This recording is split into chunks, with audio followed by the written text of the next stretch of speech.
atas tiap-tiap isteri 70 pakaian, nampak otak tulang betis daripada belakangnya. Hadis yang hasan lagi sahih. Baik tuan-tuan yang saya hormati, Allah Ta'ala sebut di dalam Al-Quran, wa basyiril ladzina amanu wa amilus salihat anna lahum jannatin tajri min tahtihal anhar. Dan berikanlah berita gembira kepada orang-orang yang beriman dan orang-orang yang beramal soleh, yang akan diberikan kepada mereka itu syurga yang mengalir di bawahnya itu sungai-sungai. Tuan-tuan yang saya hormati, di antara kegembiraan yang Allah Ta'ala janjikan kepada kita ialah syurga. Dan di antara ancaman yang Allah Ta'ala berikan kepada kita ialah neraka. Sebab itu dua perkara ini disebut sebagai pasangan. Satu Bashir, satu lagi Nazir, satu lagi Inzar, berita yang memperingati, berita yang menakutkan. Dan satu lagi pula ialah berita yang menggembirakan, Bashir. Allah Ta'ala sebut Bashir ni banyak dalam Quran. Wa basyiris sabirin, dan berilah berita gembira kepada orang yang sabar. Allah kata wa basyiril ladzina amanu, dan berikanlah berita yang gembira kepada orang-orang yang beriman. Apa berita gembira itu? Allah Ta'ala janjikan kepada kita ialah syurga. Maka orang yang beriman bila sebut saja syurga, berseri-seri wajah dia, seronok, rasa teruja nak dapat syurga ni, rasa teringin nak masuk syurga. Jadi tuan-tuan cuba bayang tengok, bila cerita tentang syurga apa rasa? Bila cerita tentang melawat Korea apa rasa? Jom kita pergi melawat Korea, tegak badan ni, seronok mangah weh, ya ke? Boh 6 harakat pula, laju. Bila cerita jom masuk syurga, buat bodoh, tak apa nak berkehendak pun. Nak tengok yang kata dunia hang suka ataupun dunia hang ni ambil ala kadar ya, ialah cerita kepada dia tentang syurga. Kalau cerita kepada dia tentang syurga, berseri-seri wajah dia, seronok dia, cerita-cerita tentang syurga ni menggiurkan dia, maknanya orang ni dia cinta kepada akhirat.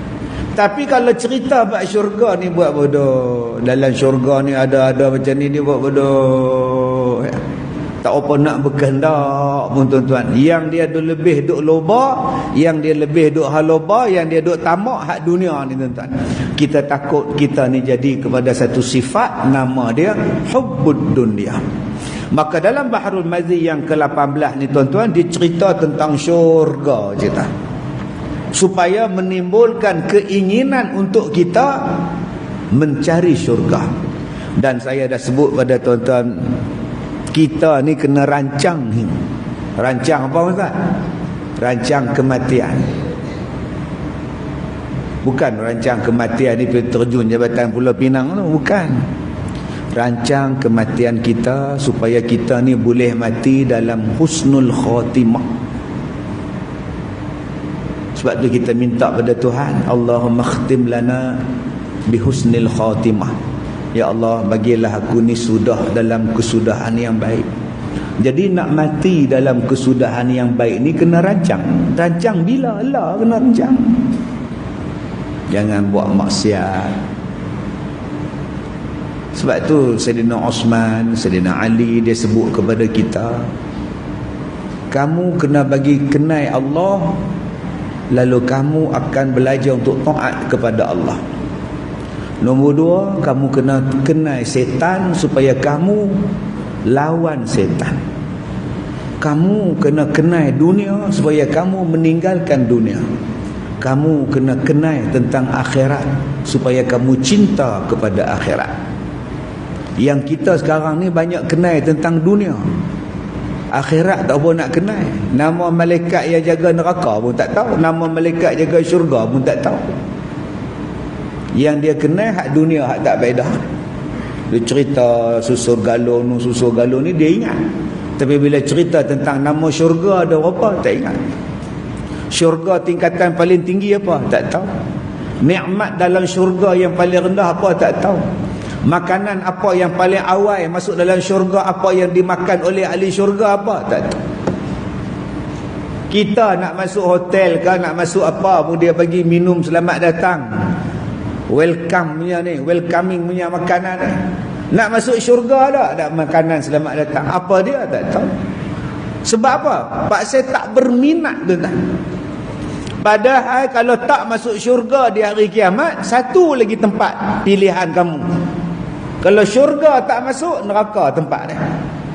Dan itu adalah sebaik-baik, itu adalah seburuk-buruk tempat kembali. Wa bi'sal masir. Tempat yang paling buruk untuk kembali ialah neraka. Baik, dalam hadis ni tuan-tuan, dia kata apa? Dia cerita tentang rupa paras orang yang mula-mula masuk syurga. Ketahuilah wahai saudaraku, umat Muhammad ini telah dikurniai Tuhan setuah-tuah umat, dan telah dilebihkan Tuhan daripada umat-umat Nabi yang terdahulu beberapa perkara yang tertentu. Satu daripadanya ialah sebagaimana sabdaan Nabi sallallahu alaihi wasallam, nahnul akhirun al-awwalun yaumal qiyamah. Kitalah orang yang akhir ketika zahir di dunia, tetapi kita adalah orang yang dahulu ketika zahir pada hari kiamat. Masya Allah. Kita adalah orang yang terakhir duduk dalam dunia. Kita isi beras dalam tong, masuk beras sampai habis kampit, tutup. Hak atas sekali itu kita, atas sekali beras. Sekali lagi nak masak, hak mana lu masak, hak atas tu ambil dulu. Bandingannya macam tu. Kita ni umat yang terakhir duduk dalam dunia ni. Nabi kata umat Nabi ni kebiasaan dia 63 tahun. Dan umat aku kebiasaannya tak lebih daripada 100 tahun umur dia. Umur kita ni tuan-tuan tak lebih 100 tahun kata Rasulullah. Jarang-jarang ada yang lebih 100. Mai umur 97 jalan, umur 96 jalan, 94 Allah jemput. Nak sampai 100 itu tuan-tuan, kata Rasulullah, berat. Kadang-kadang dia jumpa.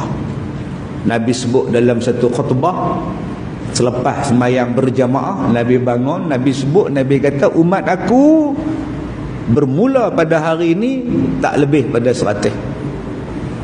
Kebiasaan tu 63. Hak 100 ni jarang-jarang boleh lepas. Kalau lepas pun seorang dua, dia tak macam umat Nabi Nuh beratus tahun. Tak macam umat Nabi Musa, umat Nabi Ibrahim, umat Nabi Idris, umat Nabi Adam dulu beratus-ratus tahun. Yang kita ni majoriti bawah 100 tahun. Dia kata, Ustaz, makna saya 140 tahun. Oi, panjang. Anak sulung dia umur apa? Anak sulung dia 70 tahun. Oh, jadi mak ngahang 140. Anak sulung dia 70. Maknanya dia beranak umur 70 lah. Biar betul ya bang. Opah 70 tahun beranak lagi. Tak tahulah, tengok lah IC dia 140 lah. Tapi anak dia 70 tahun. Tu silap masa daftar dulu-dulu tu, lepas merdeka tu. Pegawai pendaftaran tu tanya umur berapa? Umur berapa tu, 40 lah kot. Dia main belasah. Orang zaman dulu nak kira apa? Nak kira apa zaman dulu? Dia main agak je. Main pula hak tanya tu pula tak apa nak pasih bahasa Melayu. Berapa umur sekarang? Dia bukannya pasih macam itu. Daftar ramai-ramai tahun 54, tahun 56, tahun 58. Main daftar ramai-ramai. Main agak sajalah. Sebab tu kita tak heran ada umur 140.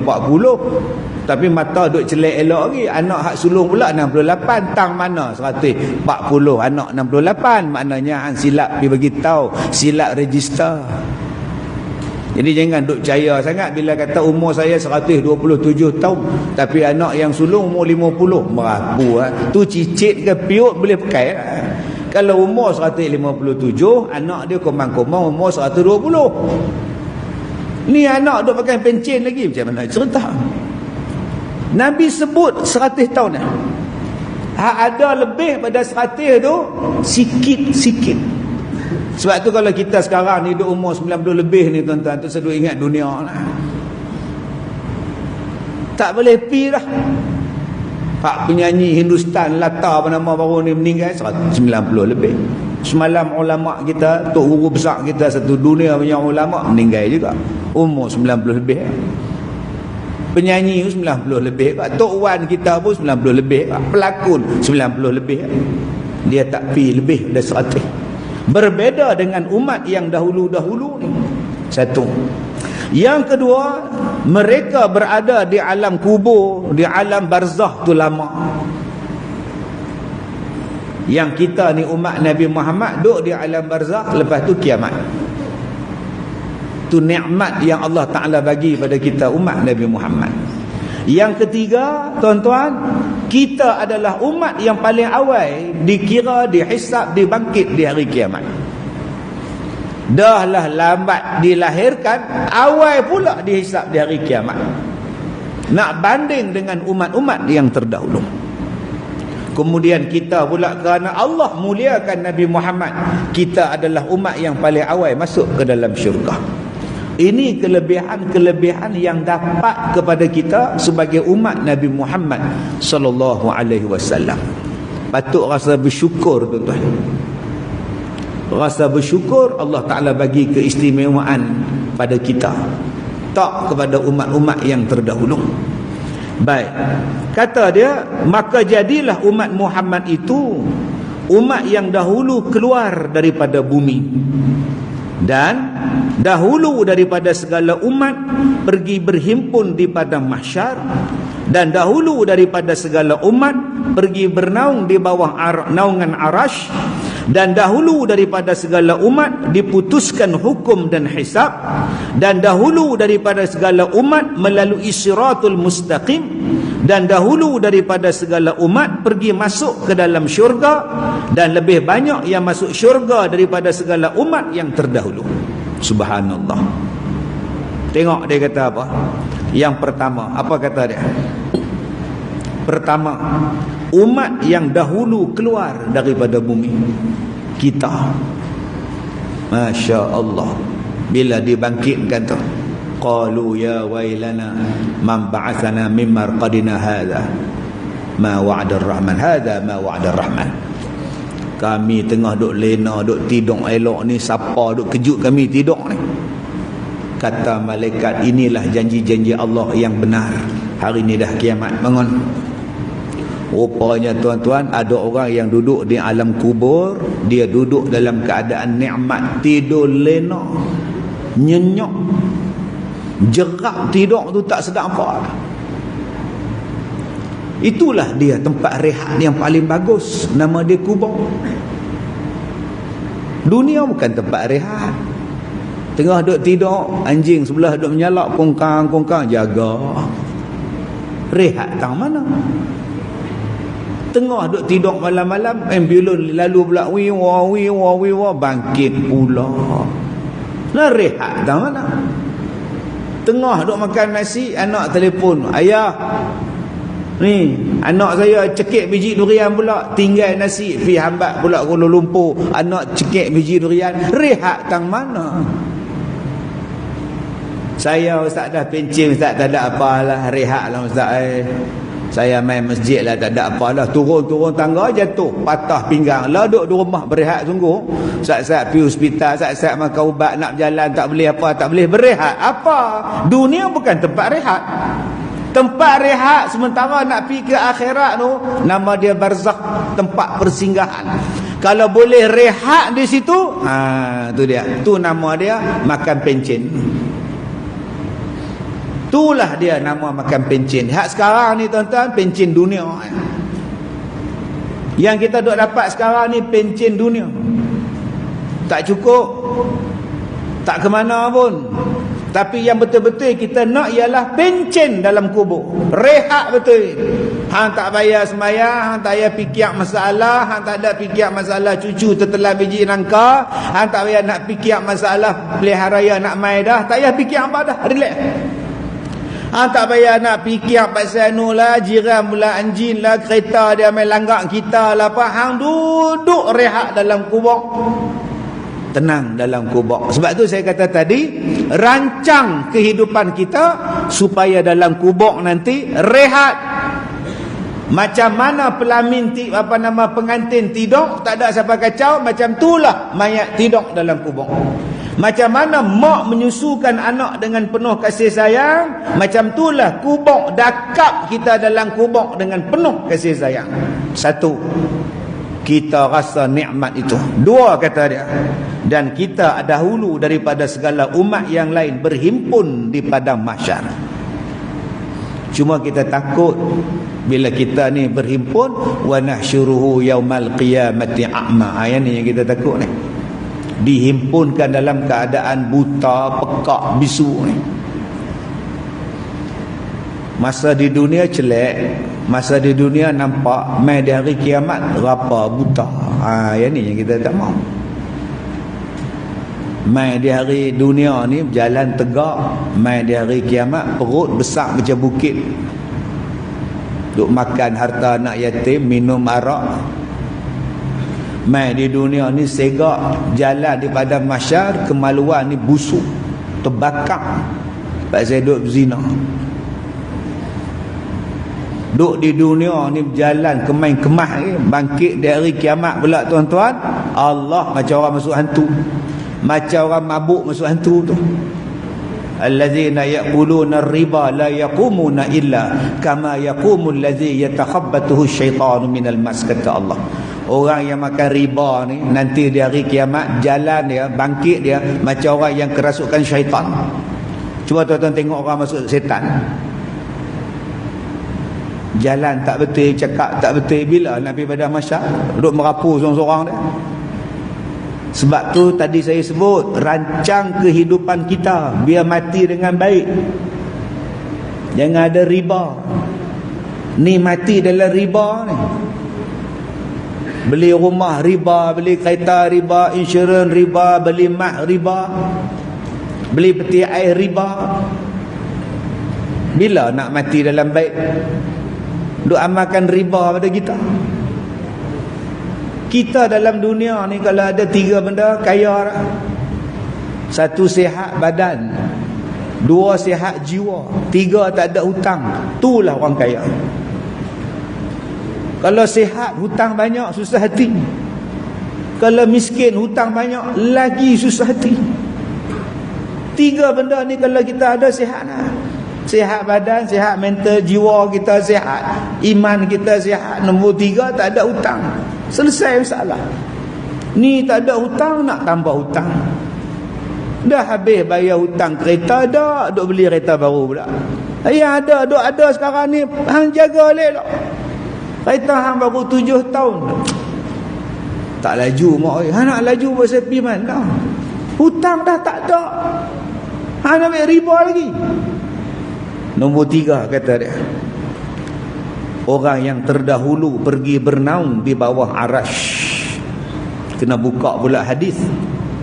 Orang yang duduk di bawah arash Allah, hari yang tak ada bumbung, hari yang tak ada naung, hari yang tak ada kemah, hari yang tak ada atap, yang ada hanya arash yang jaga kita daripada panas matahari, daripada kedudukan yang istimewa hanya di bawah arash.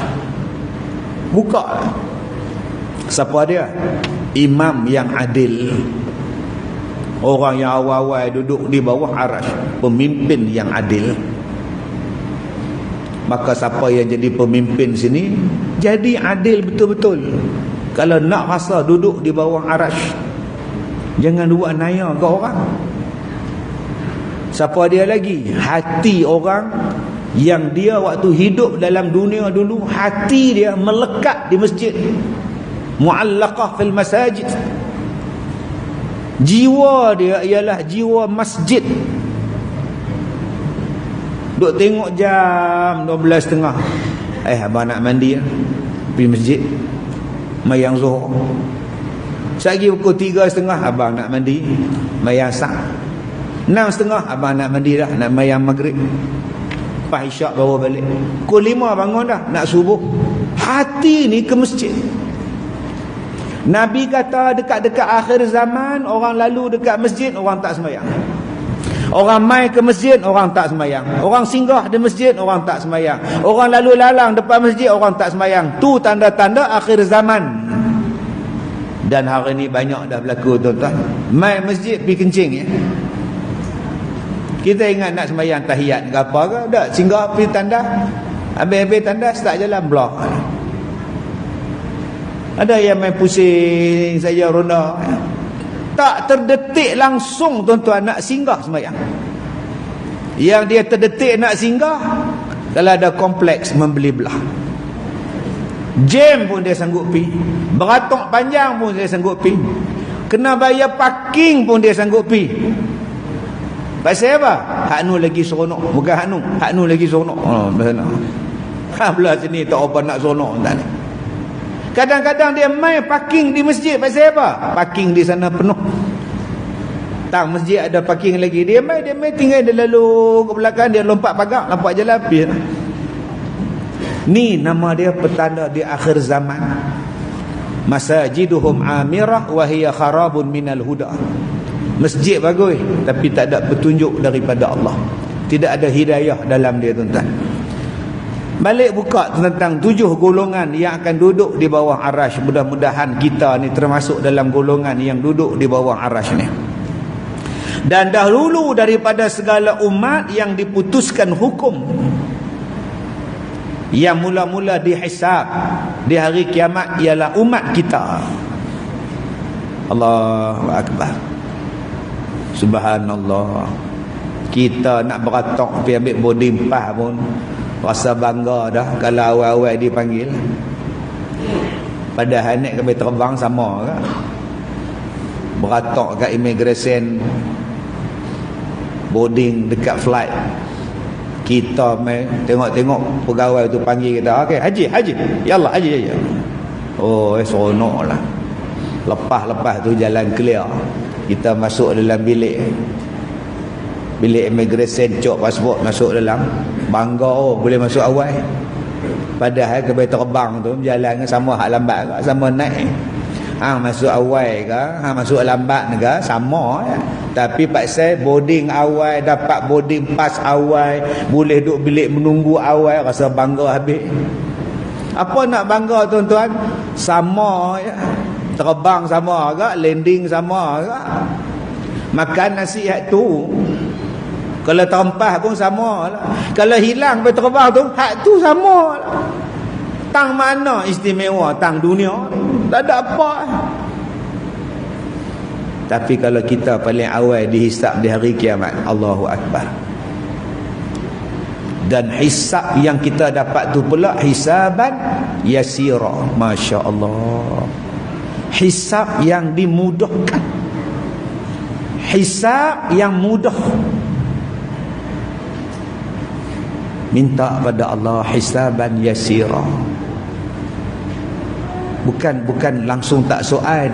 Tuan-tuan jangan faham nah, langsung tak soal. Oh Ustaz terus masuk Ustaz, dia ada tiket VIP Ustaz terus masuk dah. Nabi pun kena soal, Nabi dan Rasul pun kena soal di hari kiamat, tambah kita. Allah sebut dalam Quran, falanas'alannal ladzina ursila ilaihim walanas'alannal mursalin. Falanas'alannal ladzina ursila ilaihim, dan kami akan tanya kepada nabi-nabi tentang apa yang telah diutuskan kepada mereka. Walanas'alannal mursalin, kami tanya juga pada nabi, kami tanya pada umat tu, hai umat, adakah nabi ni menyampaikan pada kamu? Hai nabi, adakah kau sampaikan pada umat engkau? Ya, saya sudah sampaikan. Hai umat, adakah nabi ni dah bagi tahu pada kamu? Hak jenis jahatnya dia kata tak, kami tak tahu apa pun. Dia tak kata apa pun. Nabi kata tak, saya dah bagi tahu depa yang tolak. Allah tanya pula kat Nabi, ada saksi? Ada. Siapa? Umat Muhammad sallallahu alaihi wasallam. Allah tanya pada kita pula, hei umat Muhammad, bersaksikah kamu bahawa Nabi ni telah menyampaikan ajarannya dan ditolak oleh umatnya? Ya, kami saksi. Mana bukti kamu? Allah bagi tahu kepada kami dalam Quran, sadaqallahul azim. Takkan Allah tipu pun. Allah bagi tahu kepada kami, Nabi ni dah cakap, umat dia tolak, kami baca Quran, Quran cerita, kami jadi saksi. Quran sebut, Allah habaq pada kami. Nabi pun disoal, tuan-tuan. Sebab tu Nabi Nuh, bila orang jumpa dia, wahai Nuh, mintalah kepada Allah, segerakan hisab kepada kami. Nabi Nuh kata, aku nak jawab dengan Allah, aku tak lepas dia. Apa salah kau wahai Nuh? Anak aku mati dalam keadaan kufur. Aku panggil dia naik kapal, masuklah kapal dengan aku. Anak aku tak mau, akhirnya mati lemah. Aku minta pada Allah, ya Allah, ampunkanlah dosa anak aku, ya Allah. Dia anak aku, ya Allah. Allah tegur aku pasal apa pergi doa pada orang kafir. Hak tu pun aku takut nak jumpa Allah. Minta maaf lah, aku tak boleh recommend ke hampa pergi jumpa Nabi lain. Pergi jumpa Nabi Ibrahim. Ibrahim, tolong Tuhan. Wahai Nabi Ibrahim, tolong. Minta pada Allah segerakan hisab kami, wahai Ibrahim. Dia kata, aku dengan Tuhan ni pun aku takut ni. Allah nak tanya aku ni. Allah nak tanya apa? Aku pernah berbohong 3 kali. Waktu aku hidup dulu, aku pernah menipu 3 kali. Yang ni pun aku tak boleh nak jawab ni. Aku takut tak lepas. Tang mana kau menipu, wahai Ibrahim? Waktu aku hidup dulu, raja di tempat aku paksa seluruh rakyat dia pergi satu tempat, sambut hari perayaan, sembah matahari. Semua rakyat diwajibkan. Mandatory. Mandatory kena buat. Aku tak mau pi. Mana Tuhan aku matahari, Tuhan aku Allah. Habis tu aku berbohong pada mereka. Aku tak boleh pergi, aku sakit, aku kena demam taun, aku tak boleh pi. Dengar taun, Ibrahim jangan pi, kelah hampir habis penyakit kami. Selamat aku, padahal bukan aku taun. Aku tak mau pi sembah Tok Kong. Tu bohong pertama aku. Bohong kedua aku bila aku duduk sorang-sorang dalam kuil depa, aku tengok banyak patung. Aku ambil kapak, aku pecahkan segala patung-patung yang kecil-kecil. Kapak yang tu aku tinggal pada patung yang besar. Bila raja balik, dia tengok habis patung kena pecah, dia marah. Dia tanya siapa yang buat? Depa kata aku seorang yang tak pi. Panggil Ibrahim. Kamukah yang pecahkan patung-patung ni, Ibrahim? Dah. Habis tu siapa yang pecahkan? Siapa yang pegang kapak, dialah yang pecahkan. Tu nampak tak patung yang besar tu? Dia yang pegang kapak, dialah yang pecahkan. Mana boleh patung pecahkan? Dia keras batu, tak boleh buat apa. Kalau gitu tuanku pergi sembah dia, pasal apa dia tak boleh buat apa? Bohong kali kedua. Bohong kali pertama tak salah, bohong kali kedua tak salah, bohong kali ketiga nak selamatkan isteri dia daripada raja yang zalim pun tak salah. Walaupun bohong dia nak menyelamatkan iman dan nyawa, tak salah. Dengan sebab itu dia takut menghadap Allah. Kita ni tuan-tuan punya banyak bohong, dan kebanyakan bohong kita salah pula. Tuan-tuan tak takut ke jumpa Tuhan? Bohong kita tu pula semuanya jenis tak boleh pakai, tak betul semua. Bohong kat isteri, bohong kat anak, bohong kat kucing. Dengan kucing pun bohong. Tengah duk makan nasi, kucing main duk minta, bang, nasi bang. Duk pegang paha. Dia ambil. Kucing pun tengok, cari jenuh cari tak jumpa. Rupanya dia tok angin. Kucing tengok dia, bohong, jaga aku repot kat Tuhan. Sudah tuan-tuan. Hak tu pun Allah soal kita kaki bohong. Masya Allah tuan-tuan. Takutnya kita di hari kiamat ni.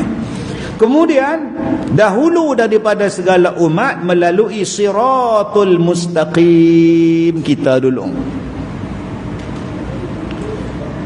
Yang hak nak lepas pada titian sirat tu tuan-tuan, nak lepas lagu mana? Hak tukang duk cengkok duk ada. Kita duk lalu atas tu, hak tukang duk kait supaya jatuh dalam neraka. Sebab tu kita ni semua masuk neraka. Menung tuan-tuan. Bila masa Ustaz saya tak masuk neraka Ustaz, tak masuk saya apa pula, daripada sini nak pergi ke syurga kena lalu jurang neraka, lintas titian sirat. Hang lepas yang tu syurga lah, hang tak lepas nu duk tunggu hang. Soalan dia tuan-tuan, agak-agak lepas dah titian sirat ni. Ada yang macam kilat, ada yang naik kuda laju dia, ada yang berlari, ada yang jalan, ada yang merangkak. Kemudian kita adalah umat yang paling dahulu daripada segala umat yang masuk awal ke dalam syurga. Kita awal-awal masuk syurga. Allahu Akbar. Dah lah lambat dikeluarkan di dunia, awal pula masuk syurga. Dan kita adalah umat yang paling banyak sekali masuk ke dalam syurga. Alhamdulillah. Amin. Cita-cita kita yang ni lah. Saya kata dah tadi, jom kita rancang hidup kita supaya kita mati dalam husnul khatimah dan kita boleh dimudahkan hisab di hari kiamat. Macam mana cara dia Ustaz? Sambung silaturahim. Tak usah bergaduh dengan orang, tak usah duk kutuk orang, tak usah duk maki orang, tak usah duk fitnah orang, tak usah duk mengata ke orang. Sebab kita ni insya-Allah kita tak tikam nombor ekor. InsyaAllah kita tak berjudi, insyaAllah. InsyaAllah tuan-tuan. Saya bersyukur pada Allah Subhanahu wa ta'ala, Allah jadikan saya ni orang kenal merata. Pi mana orang kenal. Dengan sebab orang kenal tu saya jaga diri saya, takut viral. Nak masuk tandas saya takkan kencing berdiri dekat mangkuk tandas. Orang kenal. Keluar-keluar jambang orang kenal, lah ustaz ke? Bayangkan kan saya duduk kencing diri kat RNR. Ustaz kencing diri ke? Oh sudah tuan. Dengan sebab saya macam ni tuan-tuan, nak mandi laut pun kena pakai seluar panjang, baju panjang mandi. Kalau orang tak kenal saya, mau spender saja. Bersyukur tuan. Tak buat jahat tak. Mudah-mudahan saya tak mengorak lah orang. Ngorak sekali, dia report masuk mahkamah saya. Nak tak mana muka. Ngorak bini sendiri lah, senang tak. Kadang-kadang Allah letakkan kita pada satu-satu benda tu supaya nak bagi kita baik, supaya nak jadikan kita baik. Sebab tu Nabi sebut may yuridillahu bi khaira faqihu fid din. Siapa-siapa yang Allah Ta'ala nak bagi dia jadi baik, Allah berikan dia faham tentang agama. Ni hak kita main masjid kuliah maghrib tiap-tiap malam ni, Allah nak bagi kita baik. Mati dalam baik mudah-mudahan. Bersyukur pada Allah. Tiba-tiba dah berada dalam keadaan baik ni, kita kono baring pula dah. Kita reverse pula dah. Kita lawan pula dah. Kita buat U-turn pula dah. Jalan yang baik yang boleh bawa kejayaan wahadaina hun najdain, kita tolak jalan tu, kita pilih jalan sesat. Allah naya. Naya tuan-tuan. Oh, naya besar. Tuan-tuan jumpa tak? Ada ustaz yang murtad, tapi bukan di negara kita, di negara lain. Ustaz mengaji pesantren, pondok, masuk agama lain. Bila orang tanya dia, kenapa bapa masuk agama ini? Ya, saya sebenarnya seorang Muslim asalnya. Ya, saya menguruskan mayit jenazah. Dan setiap kali saya menguruskan jenazah, saya akan mengkapankan mereka dengan kain, tutup dengan kain, bungkus dengan kain. Saya berfikir satu hari nanti aku juga akan dibungkus begini. Lantas, ya tidak pantas, kata dia, tidak pantas dibungkus itu.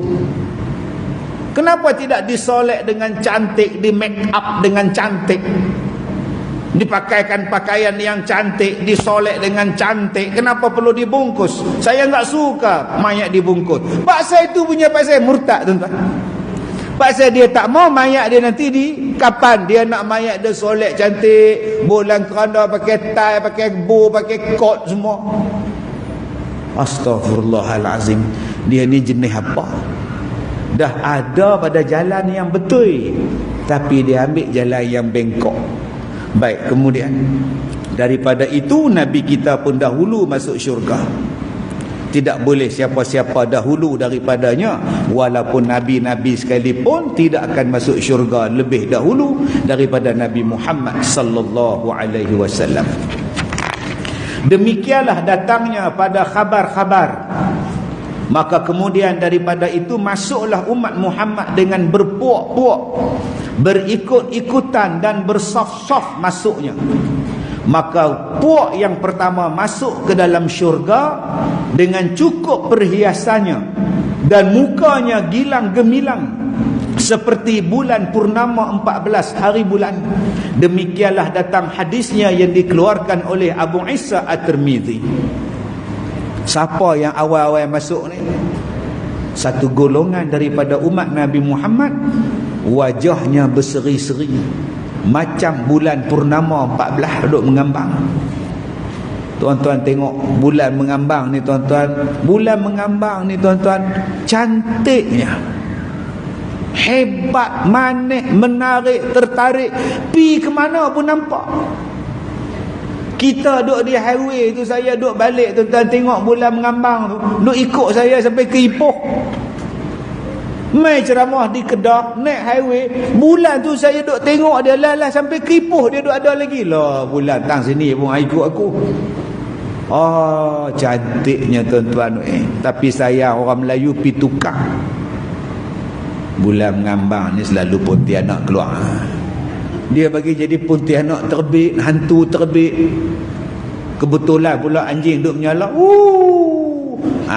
Buat tu anjing menyala tu, bulan mengambang tu. Lah. Nombor 2 orang Melayu dia rosakkan bulan mengambang tu apa? Pak Ngah balik. Bulan mengambang, Pak Ngah lah yang balik. Nampak tak?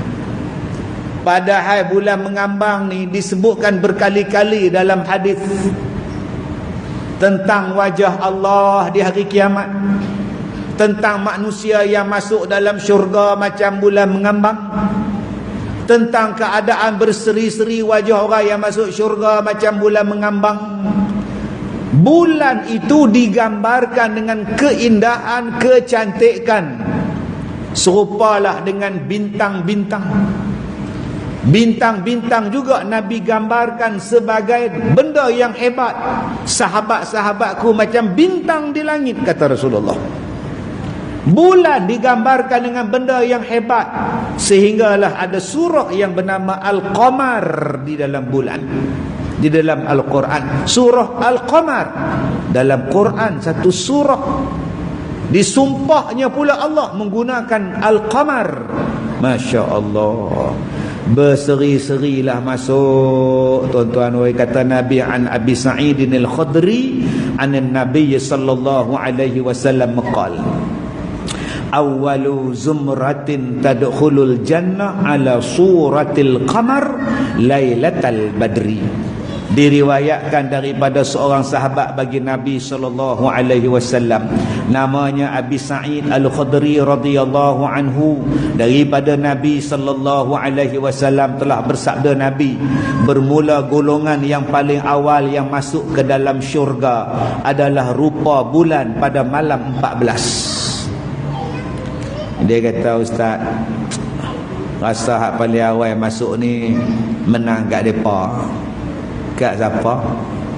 Yalah menang kat sahabat Nabi lah. Depa sembahyang Allah. Depa tak ada TikTok, ustaz weh.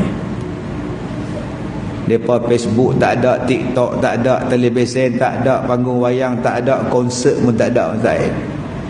Kita habis-habis kuliah maghrib tengok wayang. Tok Imam pun ambil cuti pergi tengok mat kilau macam mana.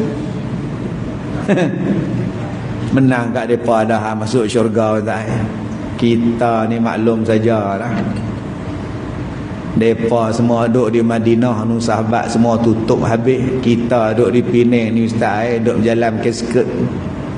Tak tengok asam bazir pula. Aduh. Nampak? Menang kat depa dululah masuk syurga macam bulan purnama lah, ustaz. Depa tak ada media sosial.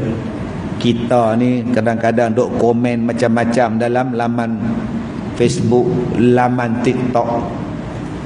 Banyak dosa mata kita Ustaz, banyak dosa jari kita Ustaz, banyak dosa telinga kita Ustaz, banyak dosa lidah kita Ustaz.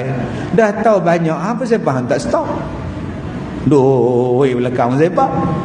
Menang kat depa lah Ustaz, kita ni banyak dosa Ustaz. Oh hai siapa, stop malah. Stop. Jadi orang yang baik, baca nanti, kita akan baca nanti golongan yang 70,000 masuk syurga tanpa hisap. Yang mana setiap daripada hak seorang tu pula dia raup orang lain sekali masuk. Jangan duk kata kita pula 70,000 ni kira berat Ustaz. Hoi lagi. Sebab tu saya kata tadi, mati dalam husnul khatimah.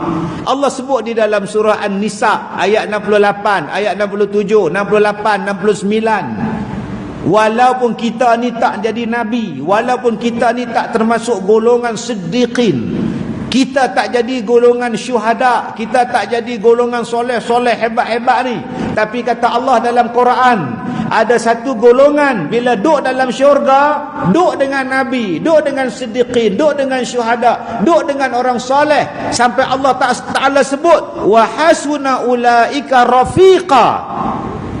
4 golongan ini adalah sebaik-baik taulan dalam syurga. Nabi, para siddiqin, para syuhada, para salihin. Kalau kamu boleh duduk dengan mereka, kamu terbaik. Walaupun kita tak termasuk dalam 4 golongan ini. Apa syarat dia Ustaz? Allah Ta'ala sebut dalam Quran, wa may yuti'illah war rasul. Dan siapa yang taat kepada Allah dan Rasul, dibangkitkan mereka di hari kiamat bersama para nabi, para siddiqin, para syuhada dan para salihin. So jadilah orang yang taat pada Allah dan Rasul. Simple punya hidup. Kalau kita nak dibangkitkan bersama dengan Nabi, kita tak pernah tengok muka Nabi, kita teringin nak jumpa Nabi, jadi orang yang taat pada Allah dan Rasul, jumpalah Nabi dalam syurga. Boleh duduk pula dalam syurga sama dengan Nabi. Apa masalah? Allah bukan zalim. Jangan kita ni duk kata, yalah saya ni hidup zaman 2022 ni Ustaz, maksiat banyak, macam mana nak masuk syurga? Jangan duk salah Allah. Tu cabaran tu Tuhan. Dalam sibuk-sibuk ni hang boleh sembahyang, hebat. Dalam banyak benda mungkar di luar hang boleh tinggal, hebat. Dalam banyak keseronokan di dunia luar hang boleh lupa, hang mai mengabdikan daripada Allah, hebat. Allah ganti ke hang bangkit di hari kiamat bersama dengan 4 golongan tadi. Masya Allah, subhanallah. Jadi apa masalah? Jangan duk kata Ustaz menang kat depa Ustaz, dapat kat depa Ustaz, habis kat depa saja Ustaz. Tak ada Allah Maha Adil. Kita saja nak sambut yang Allah offer ataupun tidak. Kemudian kata dia lagi, wasaniyah ala launi ahsan kaukabin durri fis sama likulli rajulin minhum zaujatani ala kulli zaujatin sab'una hullah yabdu mukhun saqiha min waraiha. Golongan yang kedua yang masuk syurga, rupa mereka lebih elok daripada bintang yang berkerlipan di langit. Masya Allah. Tuan-tuan cuba tengok, setiap benda yang cantik orang akan sebut bintang. Setiap benda yang cantik orang akan sebut bintang. Bintang filem, bintang seni. Nampak tak? Majlis penganugerahan darjah dan bintang kebesaran. Bintang kebesaran. Dia tak sebut matahari kebesaran. Selamat datang ke majlis anugerah matahari kebesaran, tak sebut tuan-tuan. Dia sebut bintang kebesaran, bintang di langit. Setiap benda yang cantik dia letak bintang, setiap benda yang hebat dia letak bulan. Bulan dan bintang. Masya Allah, subhanallah. Sampai Allah sumpah dengan bintang, wan nazi'ati gharqa wan nasyitati nashta. Kita pun teringin nak dapat bintang. Ada orang yang sanggup beli nak dapat bintang di dada ni. Ada orang sanggup tuan-tuan pergi cari bintang palsu, janji boleh pakai selempang, kemudian dapat anugerah palsu, nak pakai gelaran palsu, sanggup beli tuan-tuan. Pergi cari sultan yang tak diiktiraf tu, janji dapat bintang. Sekarang dah boleh cek lah dekat laman sesawang, siapa yang dapat Datuk ke, Datuk Seri ke, Datuk apa bala semua, boleh cek palsu ke tidak. Dulu kita buat kad, ni nama kad saya lah. Oh, Datuk ke? Tak apalah ustaz, tak payah panggil Datuk lah. Sekarang ambuh Datuk, boleh cek tuan-tuan. Tak ada dalam senarai, tak ada dalam rekod, tiada penganugerahan darjah dan bintang kebesaran. Sudah tuan-tuan. Malu je tuan-tuan. Nak Datuk, tunggu cucu lah, senang lah apa. Sanggup beli tu. Ada hak sanggup pergi ke Indon tu, nak dapat anugerah Datuk, balik suruh orang panggil dia Datuk. Macam-macam tuan-tuan. Tuan-tuan, tara mana sangat Datuk tu, tak tahu mana pun. Tapi yang kita nak, muka kita besok macam bintang kecantikan dia. Wajah kita besok di hari kiamat masuk syurga macam bintang-bintang yang bergemelapan. Boleh masuk syurga, memang masuk. Yang ni yang kita target. Tak payahlah nak target bintang-bintang, darjah-darjah. Semua ni kecil hati. Saya Ustaz, kerja 40 tahun, bintang apa pun tak dapat. Tak ada apa Ustaz, terus duduk geleng kepala lah. Hang target bintang depan syurga nanti ni. Duduk geleng-geleng kepala nak buat apa? Saya tak ada apa, mereka tak bagi apa saya. Buat lengah tengkok duduk geleng. Hang usaha siang malam supaya muka hang jadi bintang besok di hari kiamat masuk syurga. Tu nampak tu, bukan setakat bintang. Nabi kata apa? Bagi tiap-tiap lelaki yang masuk syurga daripada mereka itu 2 isteri daripada perempuan, lain daripada segala bidadari. Tu dia. Setiap daripada mereka dapat 2 isteri pula. Ni dia tuan-tuan. Saya tak apa sihat malam ni nak habis awal, tapi tajuk yang ni pula. Saya ada satu, bukan ceramah lah, ada satu ceramah. Lepas habis ceramah, biasa sesi soal jawab, selalu masjid dia tak buat. Selalu saya buka sesi soal jawab ni dalam dewan, dalam auditorium. Okey, kita buka soalan jika ada soalan pada yang berbahagia ustaz. Ya, silakan puan, nama dan terus pada soalan. Baik, nama saya sekian-sekian. Saya ingin bertanya, kenapa dalam syurga ya, asyik laki-laki je dapat bidadari, asyik laki-laki je dapat. Macam kami orang perempuan ni, macam mana cerita pula? Sebab saya dengar Islam tu adil, tapi kenapa asyik laki-laki je? Tengok. Itu soalan si perempuan. Jadi kalau abang-abang kena soal macam tu, abang-abang nak kata apa? Saya lama nak tanya lah. Lagi nanya tuan-tuan pula sebut tengok no, macam tak adil no. Sudah tuan-tuan. Cuba tengok, 1 lelaki 2 perempuan masuk syurga. Siapa yang lebih daripada lelaki ni? Tuan Haji, setiap seorang lelaki dia boleh tarik 2 perempuan masuk syurga. Siapa yang lebih masuk syurga, lelaki ke perempuan? Habis tu masa bila yang kita kata lelaki ni lebih pada perempuan ni? Mak ngah oi, 2 orang boleh masuk tumpang 1 lelaki. Engaduh apa? Dan 1 perempuan tu pula dia kata atas tiap-tiap seorang daripada isteri 70 lapis daripada pakaian syurga. Setiap 1 perempuan tu pula dapat 70 lapis pakaian syurga, dan setiap 1 lai pakaian tu tak sama di antara satu sama lain. Masya Allah, yang tu kita kena tengok buat kitab lain. Kita ni dalam masjid ni, saya pakai baju coklat brown ni tuan-tuan, agak-agak apa ramai malam ni sama kalah dengan saya. Kita dalam masjid ni kalau baju sama, balik buka lain tu. Duduk sembahyang sebelah pula orang tanya, Boria kan? Satu kayu ke, kumpulan marhaban ke. Ni bukan baju perarakan hari merdeka itu ke. Oh tuan-tuan oi. Sama ni tu sadu elok lah benda dunia. Dulu saya naik kapal terbang Singapura Ipoh, pakai baju merah petak duk nyembah dengan pramugari. Ustaz ada ceramah ke? Ustaz buat apa Singapura? Ustaz buat apa ceramah lah, buat apa ni? Tengah-tengah duk menyembah, main nyonya pula. Baju dia sebiji dengan baju saya, duk sebelah saya. Pramugari tu main juga. Satu kilang Ustaz ya. Kalau tak satu kilang. Nak tukar tak boleh dah, duk atas kapal terbang. Saya tak tengok langsung nyonya tu. Balik ni ku bakar baju ni entah ni. Serupa. Tak mana dia beli tu. Tak usah heran benda dunia.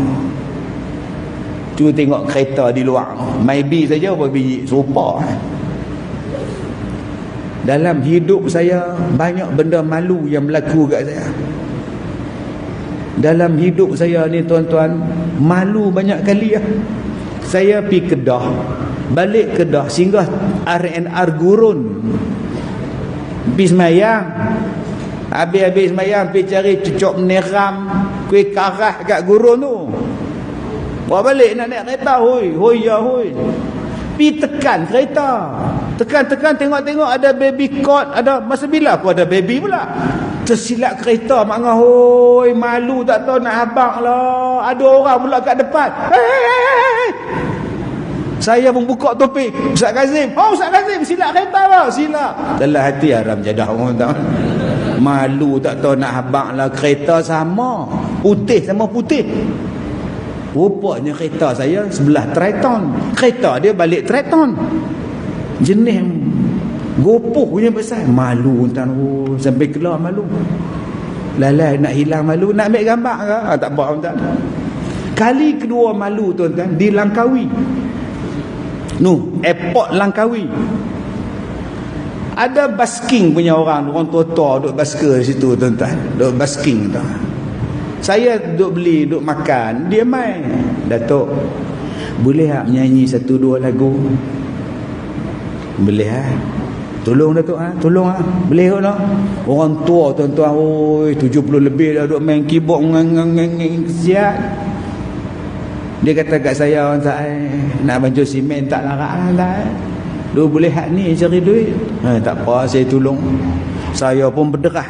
Ada pula pelancong India pula. Saya tengok pelancong India, saya pun menyanyi. Ek pyar ka nagma hai, moju ki ravani hai, zindagi aur kuch bhi nahi, teri meri kahani hai. India tubuh banyak lentung dah. Hak pakcik tu seronok Ustaz. Lagi Ustaz. Saya pula bodoh tuan-tuan, ngong-ngong. Tengok pukul 10 dah. Flight saya 10.30. Nak beratok pula panjang tuan-tuan dia ni, tak check bag lagi ni. Beratok punya panjang. Panggilan terakhir untuk Muhammad Kazim bin Ilyas dan Noreza binti Abu Bakar. Nama kita mama oi. Saya kata macam mana pula saya bawa beg galan. Panjang lagi nak masuk scan. Lah saya kata, minta maaf saya dah terlambat. Saya langgak besi-besi duk pagar tu jatuh mampu pihak. Janji aku tak terlepas kapal terbang. Malu tuan-tuan, depa rakam saya Ustaz Kazim langgak habis besi tuan. Lain kali saya ingatlah kalau nak menyanyi pun sejam lagi awal tuan. Saya kesian kat mereka, saya pergi menyanyi. Ni dua benda hak malu, betul-betul malu. Orang punya tengok. Tapi sportingnya Mak Saleh, bila saya kata I'm late please, mereka bagi pula line, bagi pula mangkuk dengan polis tu jalan. Sudah tuan-tuan. Saya sampai ya terus bertutup. Ustaz buat apa? Aku menyanyi ya. Silap tuan-tuan. Allah, tuan-tuan yang saya hormati, cuba tengok ni, dia sebut apa? Satu perempuan dapat 70 lay baju, dan setiap satu lay baju tu tak sama color di antara 70 lay tu, dengan hak lain-lain lagi. Bayangkan nikmat syurga lagu mana. Belum kita baca lagi tuan-tuan, hak sekali dia raup sekali ni berapa ribu pula ni. Jadi janganlah makcik-makcik opah-opah kata tengok hak syurga semua dapat kat depa ya. Semua syurga ni jantan semua, bidadari semua depa semua. Makcik baca dia kata apa tu? Dia kata 2 isteri daripada perempuan lain daripada segala bidadari. Bukan bidadari 2 orang tu, mak ngah lah mak ngah masuk syurga. Maklumlah. Itu yang mai jumpa saya tu, dia kata, Ustaz lah boleh bimbing saya ke syurga, til jannah. Saya tengok dia umur 64, saya tahun ni 50, dia 64. Saya kata tak aku kau saya ni. Tak Ustaz, kahwinlah dengan saya Ustaz. Tak, saya penyakit banyak kau. Macam mana darah tinggi, jantung semua ada. Macam mana lah apa, santa semua ada. Penyakit banyak kau. Tak apa, saya boleh jaga. Tak apa. Ustaz tak nyesal ke? Kompom tak nyesal ke? Minta maaf tak. 64. Tapi kalau 24 insya-Allah tak. Macam mana pun kita ubat lah, macam ada penyakit ada ubat insya-Allah tak. Baik, bermula ini hadis yang kita baca adalah hadis yang hasan lagi sahih. Mudah-mudahan Allah merahmati kita, mudah-mudahan Allah memberkati kita insya-Allah pada kuliah yang kita akan datang. Hadis yang menerangkan keadaan rupa pokok di dalam syurga. Wallahu a'lam. Saya minta maaf saya tak apa sihat hari ni tuan-tuan. Makan laksa di angin lagu mana tu. Assalamualaikum warahmatullahi wabarakatuh.